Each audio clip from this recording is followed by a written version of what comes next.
성가대 찬양 감사드립니다.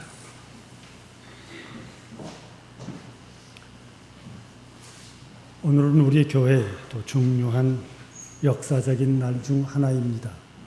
왜냐하면 그것은 교회 법에 따른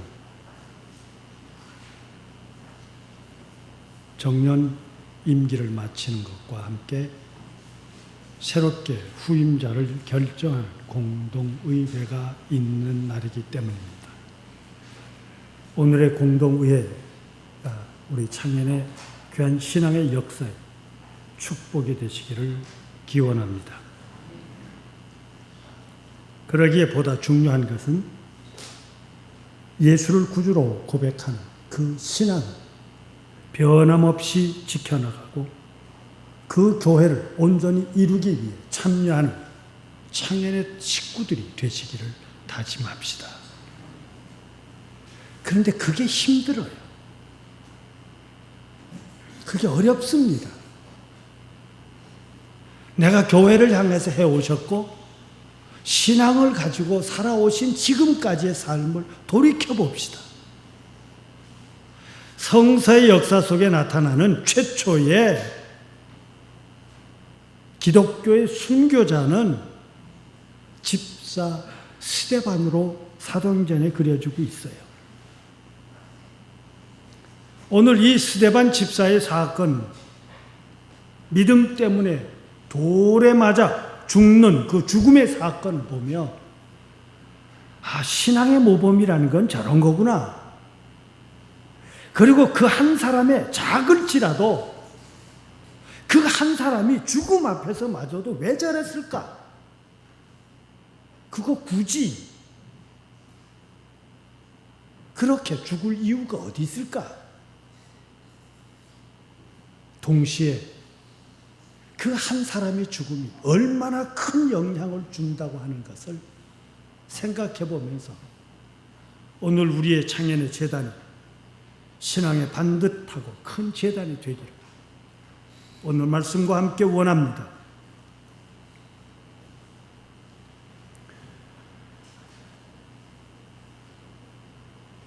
사도 바울의 같이 사도 바울의 동역자인 누가가 그 사도 바울의 신앙 여정과 함께 복음을 전하는 그 모든 기간들의 사건들을 기록하면서 오늘 사도행전 7장 1절부터 53절에는 스데반 집사의 죽음과 함께 죽음 직전의 그 설교를 기록해 주고 있습니다. 사도행전을 연구하면서 저는 깜짝 놀란 것은 이때 스데반 집사가 한 설교, 그 이후에 나타나는 사도 베드로까지도 그의 설교를 능가하지 못합니다. 대단해. 신앙의 경지가 어쩌면 사도들이 집사인 스데반의 경지에 이르지 못했다는 겁니다. 그 스데반 집사의 설교를 요약하면 첫째는 우리의 신앙은 우리의 조상으로부터 시작됐습니다. 그래서 우리 조상들은 그 하나님의 말씀을 따라 순종할 때 정말 갈 바를 알지 못하며 라고 하는 표현을 쓰면서 우리는 우리의 선조의 신앙의 시작의 첫 발을 내디뎠습니다.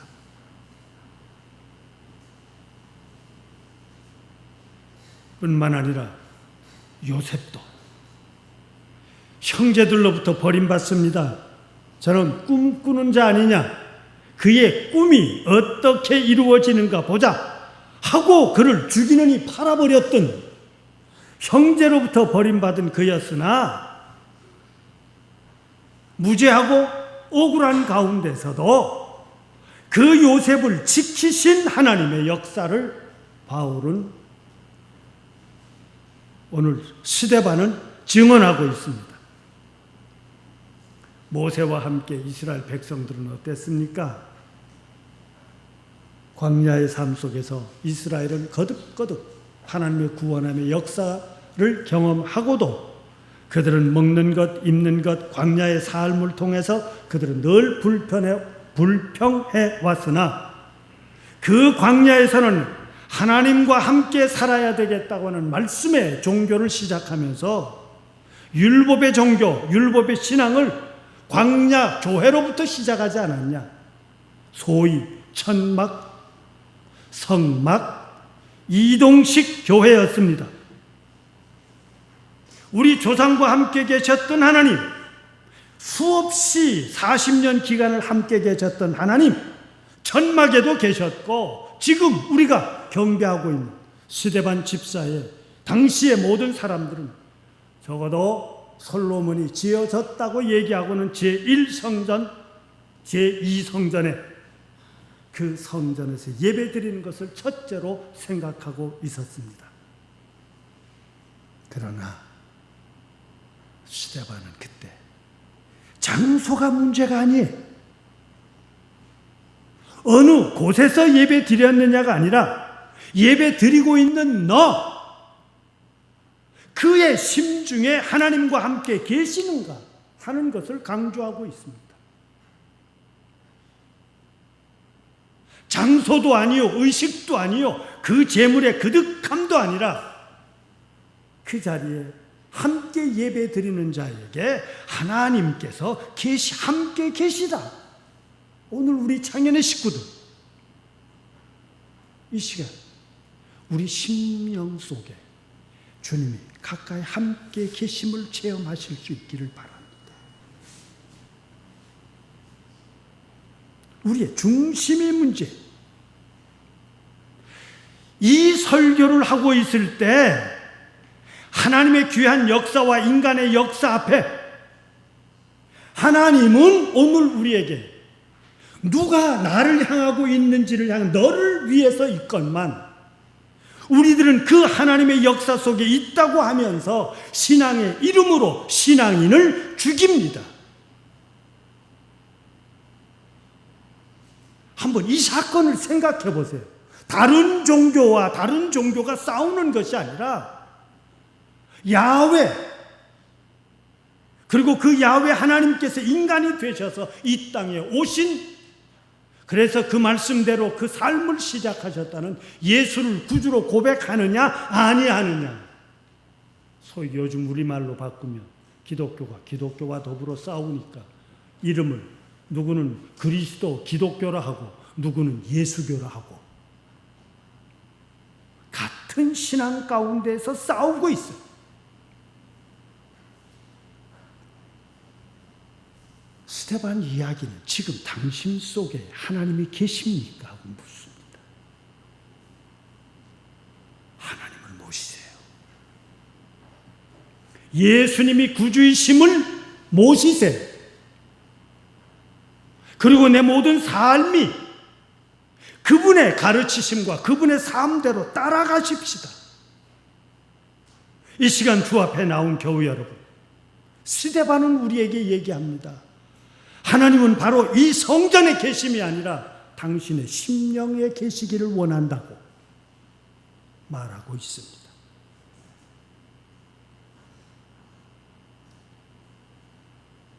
그런데 인간의 역사가 구원의 하나님의 역사를 가리워요. 이 말을 들은 수많은 사람들, 그들은 설교의 반응을 보면 무섭게 시끄러웠다. 스데반의 말을 거부했을 뿐만 아니라 당신들은 진리에서 벗어났습니다. 선민이 아닙니다. 하나님의 사람에서 벗어났습니다. 그러기에 하나님의 이름으로 오늘 우리에게 거짓에게 벌하려고 하는 그 모든 신앙으로 여러분 지금 당신들의 손에 돌을 들고 서 있지 않습니까? 이 말을 들은 그들은 큰 소리로 귀를 막고 일심으로 달려들어 그를 성 밖으로 끌어내 낭떠러지의 집에 던지고 그들은 돌질을 하며 죽음을 확인했습니다.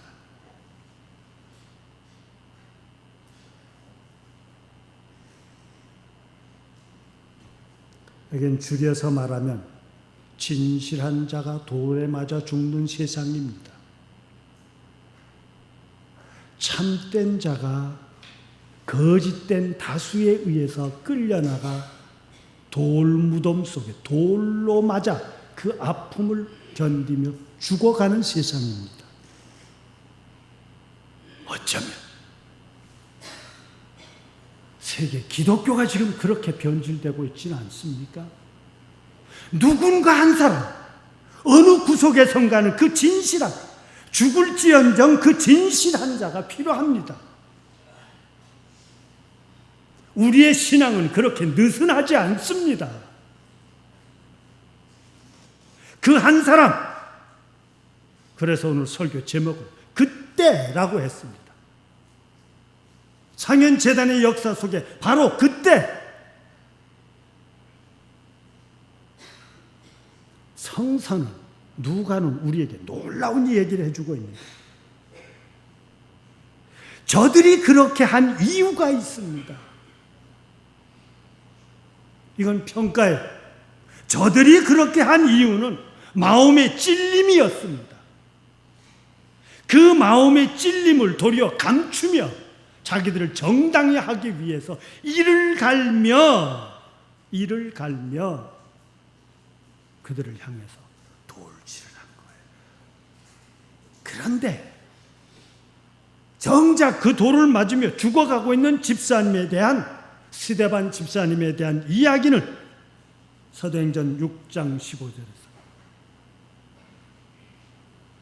그 얼굴은 평온하고 그는 천사의 얼굴과 같더라. 얼마나 멋진 표현이죠. 누가 이 표현을 감당하시겠어요?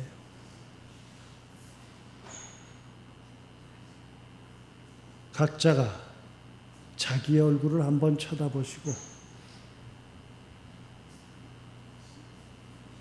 내 얼굴이 내가 보기에 천사 같은지 내가 너를 보기에 천사 같은지 그때 스데반 적어도 사도행전의 기록에 의하면 그 죽음의 자리에서 천사 같더라.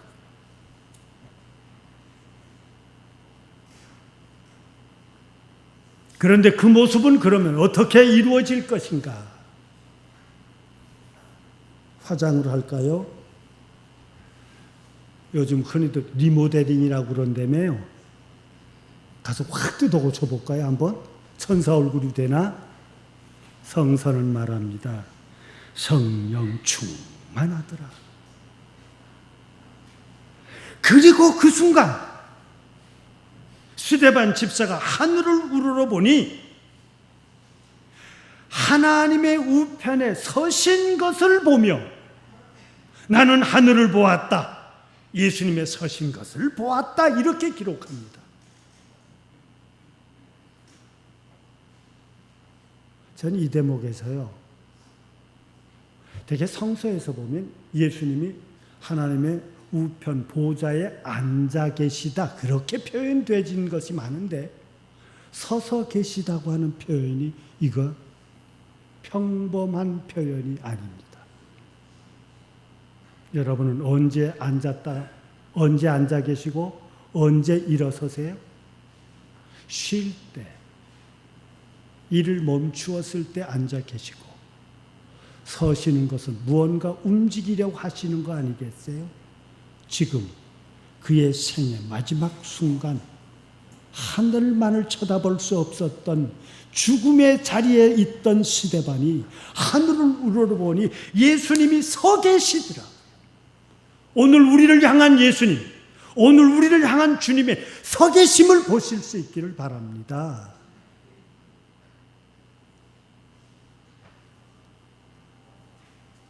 기독교 때문에 신앙 때문에 죽는 스데반의 이야기가 듣기가 거북하셨을 거예요.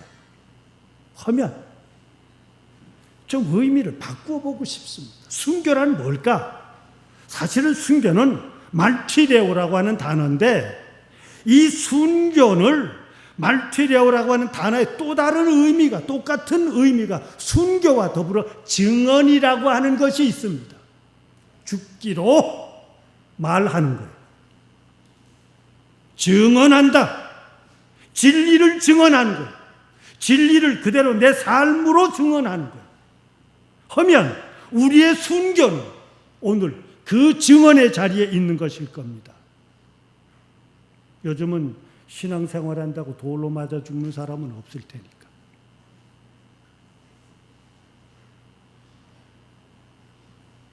신앙의 수많은 신앙과 신앙의 싸움 속에서 신앙의 유혹들이 많습니다. 집회의 다양함, 그 집회의 분위기, 그리고 그 집회에 가면 위로와 더불어 오늘 우리의 모든 축복의 단어만 있고, 심지어 십자가, 희생, 헌신, 봉사, 좁은 길, 이런 소리는 되도록이면 하지 말고 십자가라는 단어 들어간 찬송가도 하지 마라. 이게 도대체 어떻게 된 겁니까?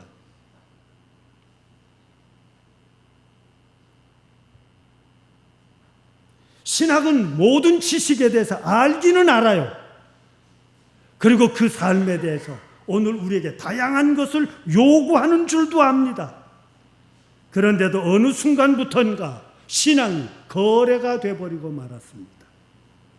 심지어 하늘하고도 거래를 합니다. 그러다 보니 내 신앙과 내 신앙이 다르고, 내가 부르는 하나님과 내가 부르는 하나님이 마치 다른 것처럼 오늘 우리들은 묘하게도 하늘과의 관계가 이상하게 비틀어지다 보니까 신앙 자체와 복음도 예배 드리는 자의 그 예배 진실함이 바뀌다 보니까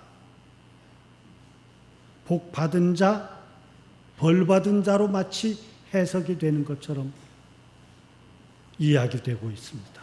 그래서 용한 데를 찾아가야 돼. 복 받은 곳을 찾아가야 돼. 주일 예배를 지키는 것, 기도하는 것, 성경과 헌금과 부서의 참석과 모든 참여에, 봉사에 참여하는 모든 일들은 어떻습니까? 이것이 바로 증언이에요. 믿는 자는 믿는 자로서의 모습이 드러나는 것입니다. 그것이 바로 우리의 순교가 될 것입니다. 그런데 예배를 드리면서도 그것이 예배가 될 수 없다니요. 찬송과 기도와 헌신과 봉사를 하며 누구보다도 강한 신앙이 있었다며 지금 이 시간 돌을 들고 있는 스데반 집사를 향한 그가 진실한 자입니까? 그 돌에 맞아 죽고 있는 집사가 진실한 겁니까? 하늘을 향하자고 하는 자가 맞습니까? 율법의 조항을 지키자고 나서는 자가 맞습니까? 죽이는 종교와 죽임을 당하면서도 신앙을 지키자는 것이 옳습니까?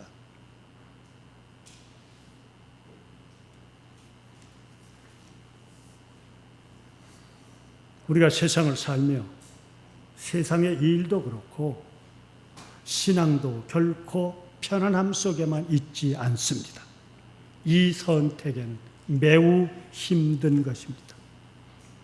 신앙으로 내 삶을 사는 것, 신앙인으로 세상에 사업을 하고, 신앙인으로 모든 거래를 하고, 신앙인으로 내 모든 아픔마저도 끌어안고, 이 속에 그때 그 자리 그 순간 과연 신앙인은 어떠해야 하는가 하는 것입니다.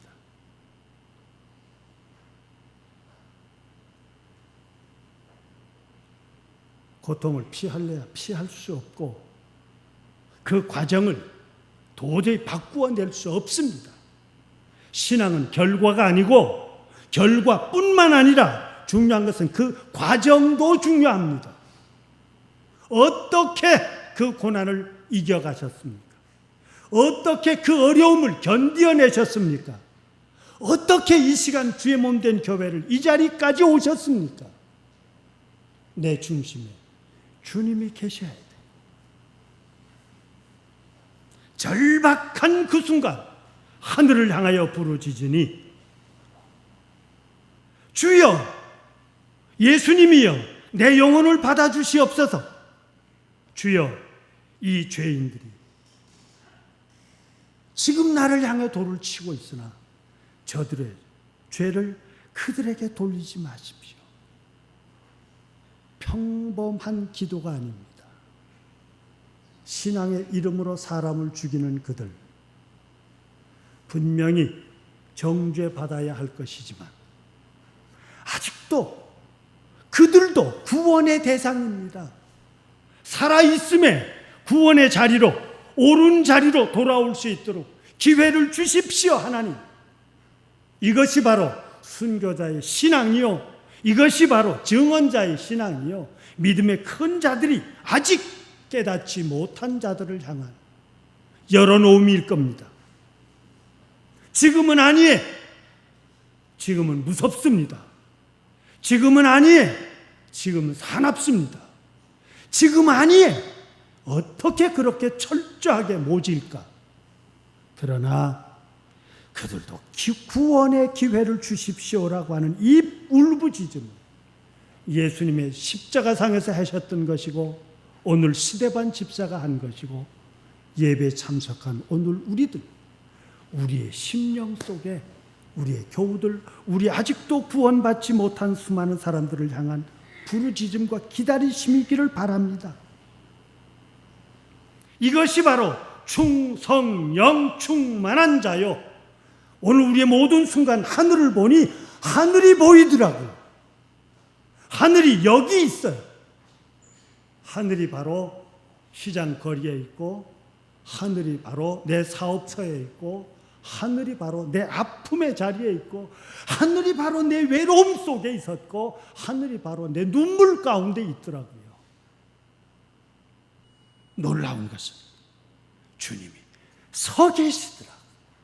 나를 향하여 영접해 주시도록 서 계신 주님, 오늘 이 주님을 만나십시다.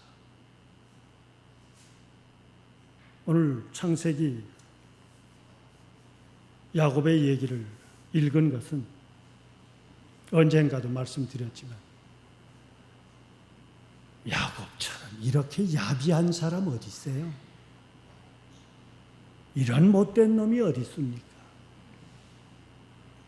그래서 결국은 자기 집에도 못 있고, 형이 있는 집에도 못 있고, 아버지 계신 곳에도 못 있고, 지금 쫓겨가는 거 아니에요? 거기 일단 죽을까 봐. 마땅하지요. 그런데 그가 가는 길 가운데서 정말 들판에서 잠을 자는데, 그 잠자는 순간 하늘이 열렸다. 그리고 그 하늘을 보니 하나님이 서 계시더라. 놀랍지 않습니까? 어떻게 그따위 사람에게 하나님이 서 계시다니요? 아무리 생각해도 야곱에게는 그런 응답이 임할 수 없다고 생각하기에 그 다음에 깨달음이 있었습니다. 야곱을 축복한 아버지의 신앙이에요. 내가 어떻게 하루 한낮 한시에 두 아들을 잊어버릴 수는 없지 않니? 그러니 내가 너를 살리기 위해서 너는 외삼촌 집으로 가야 되겠다고 나섰던 리브가, 어머니 리브가의 신앙입니다. 자녀를 낳을 수 없다는 것 때문에 남편을 들고 갔으나 하나님께서 그의 기도를 들으시고 그의 태중에 쌍태를 줘서 쌍둥이가 되었어요. 이 쌍둥이를 또 예언자에게 가서 어쩐 일입니까? 그랬더니 그 예언자는 말하기를, 형이 동생을 섬겨야 되겠구나. 그 이야기를 품고 있었습니다. 아버지와 어머니의 그 신앙과 비록 어려울지라도, 아직 모자랄지라도, 아직은 깨달음의 어느 수준에 이르지 못한 아들이라도 그를 향하여 축복해 주었기에 하나님께서 오늘 우리에게 너는 내 선민이고 내 자녀들까지 내가 돌볼 것이요 대를 이어나가면 너의 하나님이 될 것이라는 그 약속을 하나님은 이 시간 지키십니다. 성서는 감히 얘기합니다. 그 야곱은 하나님의 축복의 자녀가 될 수 있도록 그 긴 여정, 20여 년의 긴 여정을 겪으며 끝내 야곱은 이스라엘이 됩니다. 언제까지 헤맵니까? 20년이라는 그 기간이 야곱을 이스라엘로 바꾸어내듯이 창현의 제단, 지난 90년 동안을 걸어왔습니다. 이 제단이 하늘 나라와 하늘 백성을 일구어가는 놀라운 경험과 체험과 결단이 있으시기를 바랍니다. 스데반 집사에게 예수님이 서신물 보았고 이 야곱에게 하나님이 서 계심을 보며 그 하나님은 야곱에게 너 누운 땅이 네 땅이요 내가 너를 어디를 가든지 너와 함께 있겠고 내가 무엇을 하든지 이루어 줄 것이고 내가 다시금 이 땅으로 돌아오리라. 이 축복이, 이 약속이 창현의 식구들과 함께 하시기를 기원합니다. 기도합시다. 서 계신 하나님, 서 계신 예수님, 성령 충만한 자에게 그 하늘을 보여주셨고 신앙의 부모님의 기도와 축복이 그 자녀에게 보여주었던 것처럼 이 재단에 오늘 우리에게 그리고 우리의 자녀들에게 또 한 주간의 삶 속에 서 계신 하늘을 발견할 수 있게 하여 주옵소서. 그때 그 자리에 하늘을 보고 하늘 앞에 충성을 다하는 그대로 순종하는 저희들 되게 하여 주옵소서. 그리스도이신 예수님의 이름으로 기도드리옵나이다.